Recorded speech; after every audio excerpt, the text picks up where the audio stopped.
Olá pessoal, tudo bem? Ricardo Freitas. Gostaria de iniciar nesse vídeo desejando a vocês um feliz ano novo. Que 2019 seja um ano promissor na vida de cada um de vocês. Que 2019 seja um ano divisor de águas na vida de vocês.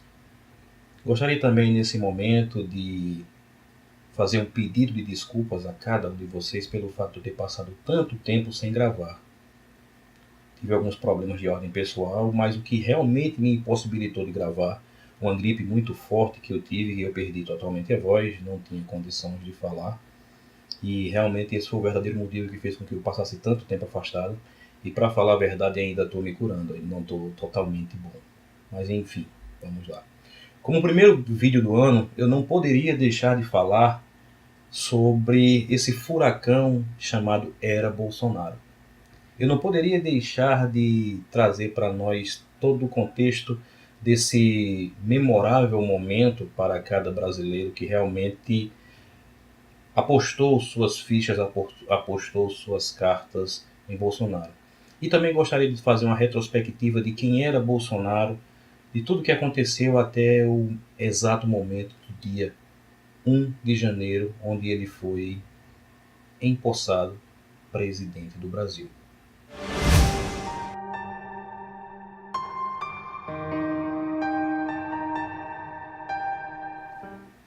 Pois bem, pessoal, como eu acabei de falar, o vídeo de hoje vai ser justamente a respeito da era Bolsonaro. Mas antes de chegar até o dia 1 de janeiro, vamos entender sobre tudo o que aconteceu, sobre todo esse contexto e sobre literalmente a providência divina, a mão de Deus sobre a vida daquele homem. Eu não sei, mas acredito que vocês devem bem lembrar que Bolsonaro ele era tido como baixo clero, ou seja, ele era um João Ninguém lá na Câmara. Essa mensagem veio ao nosso conhecimento através do ex-senador Magno Malta em um dos mais belos discursos que eu já vi ele dar. Em um belo dia ele chegou, ele estava em seu gabinete e quando ele ia saindo uma pessoa o puxou pelo braço e quando ele verificou era Bolsonaro. E Bolsonaro falou para ele, disse, Magno Malta, um de nós dois temos que ser presidente do Brasil para que esse partido não venha destruir nosso país. E na voz de Magno Malta ele falou, mas Bolsonaro, como é que isso vai acontecer? Você aqui é tido como baixo clero, você é tido como louco.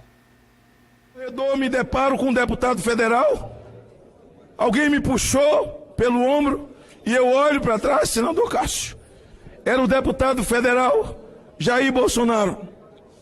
Me puxou pelo ombro, olhou no meu olho e disse, olha, um de nós dois tem que ser candidato a presidente. Ou eles vão destruir as nossas famílias pela via da escola. Eu disse uma coisa a ele, Bolsonaro, você é baixo clero aqui e é tido como doido. Mas enfim, a força, a perseverança, a garra, a persistência e, logicamente, a primeira coisa acima de tudo isso, a mão de Deus, fez com que agora, dia 1º de janeiro, ele se tornasse presidente. Mas no meio de toda essa trajetória, de tudo isso, em uma das mais acirradas, se não a mais acirrada de todas, eleição que aconteceu aqui nesse país, como 38º presidente desse país, foi uma coisa fora do absurdo. Ele, contra toda uma estrutura, toda uma logística, todo um aparato construído pela esquerda em seus 16 anos de poder nesse país, ele quebrou paradigmas, ele destruiu toda uma grande mídia que manipulava durante tanto tempo a mente das pessoas, e ele apenas com um único celular sobre uma mesa, que muitas vezes ele dava uma tapa sobre a mesa e a imagem tremia, para quem acompanhou esse processo, e ele se tornou o que se tornou. Ele saiu de um João Ninguém, de um tido como louco, para o primeiro homem desse país. E isso, essa honra, essa glória é dada ao Pai. É bem interessante como as coisas acontecem e como tudo tudo foi construído sobre cada ataque, sobre cada ação criada, manipulada pela esquerda, pelo PT, enfim, por aqueles que sempre estão naquele lado. Sempre tinha uma contrapartida e de fato, aliás, de forma verdadeira, né? Porque sempre vinha de forma mentirosa, os ataques, uma coisa que é até complicado de falar, sem falar na facada, né? A facada que quase tirou a vida, para nós conseguimos perceber o jogo que foi feito. Em 16 anos de mandato da esquerda, nenhum brasileiro de direita se portou como eles se portaram agora. Uma coisa literalmente deplorável. E ainda continua, e ainda continua. É bem interessante que em seus 28 anos de mandato, em mais de 600 projetos, apenas 2 foram aprovados.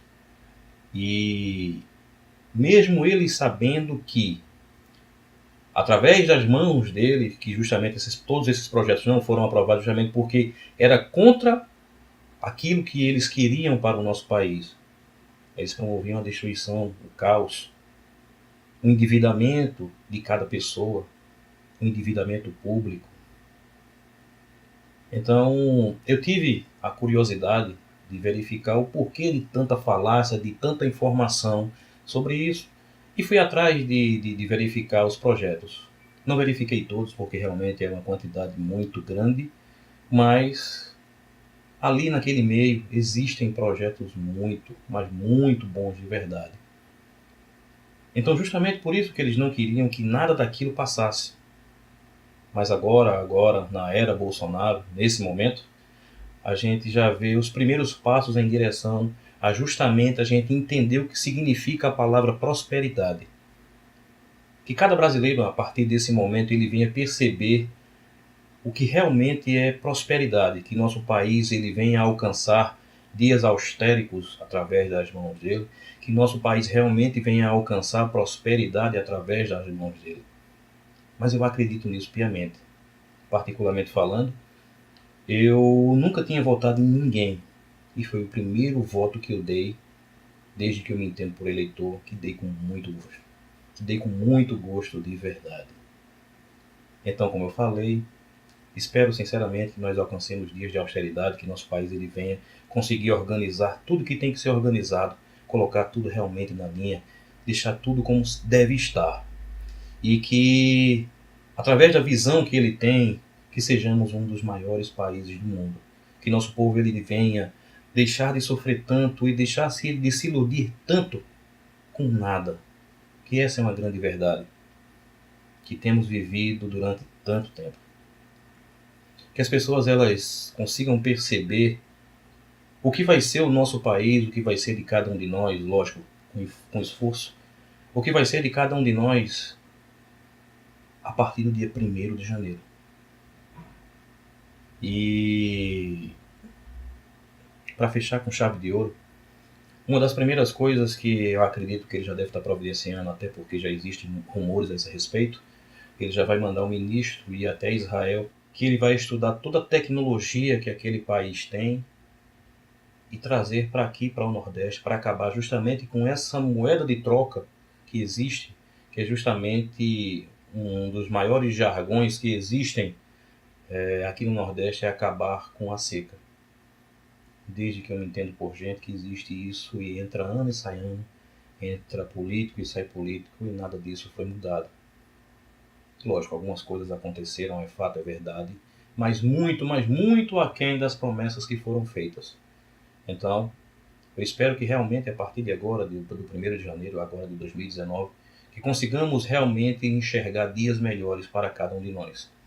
Sinceramente, eu espero que tudo venha a acontecer para que o povo ele consiga alcançar novamente a sua dignidade, alcançar novamente dias melhores, alcançar novamente aquilo que nós sempre desejamos. Ter uma condição financeira razoável, conseguir prover aquilo que a nossa família necessita sem ter que estar, muitas vezes, nos dobrando demais. Isso é uma grande verdade que acontece. E que todas essas mudanças que venham a ser promovidas através da mão dele, que seja literalmente benéfica para cada um de nós.